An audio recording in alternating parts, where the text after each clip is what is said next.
Hey guys, I think this is one of the first time we'll take a look at a full-size keyboard, and although it's not really common that I take a look at these, this one is quite special. It has a retro look without giving up on modern features. So let's see what it's all about. So you'll receive the keyboard in a nice looking box matching the theme of this keyboard. Always nice to see. You get a plastic dust cover for the keyboard, then apart from the keyboard itself, you get a classic beige cable, although it's USB Type-C, alongside a keycaps puller and pale green and pink additional keycaps. Now looking at the keyboard, it really reminds me of a classic old keyboard with the gray and beige theme. The case is plastic and feels quite solid. It's super heavy as well and doesn't flex at all. Under it, you'll find rubber pads so that it doesn't move around and 2 pairs of flip-out feet for a total of 3 angle options.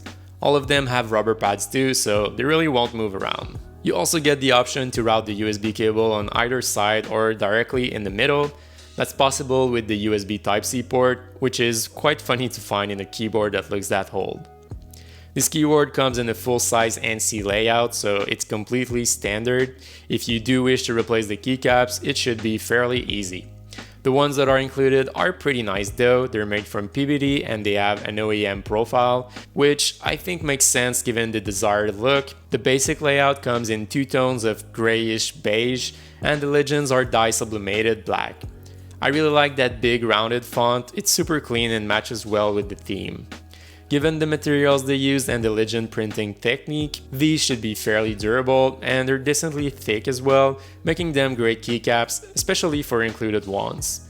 With the included pink and green replacement keycaps, it's a great looking keycap set in my opinion.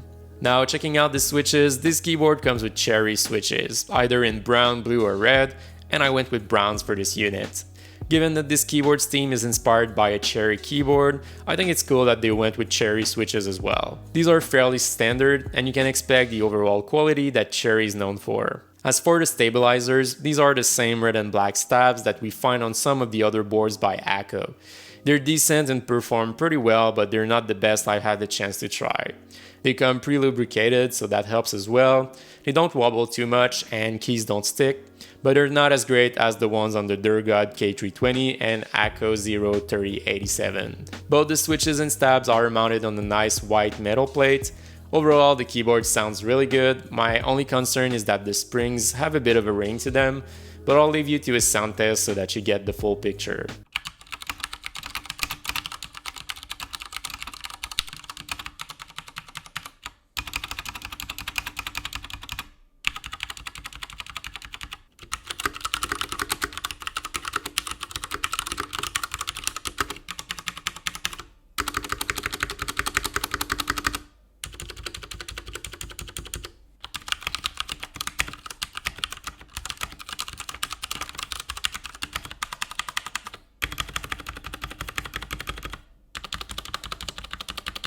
This keyboard doesn't have any form of LEDs, which I think makes sense given the desired look.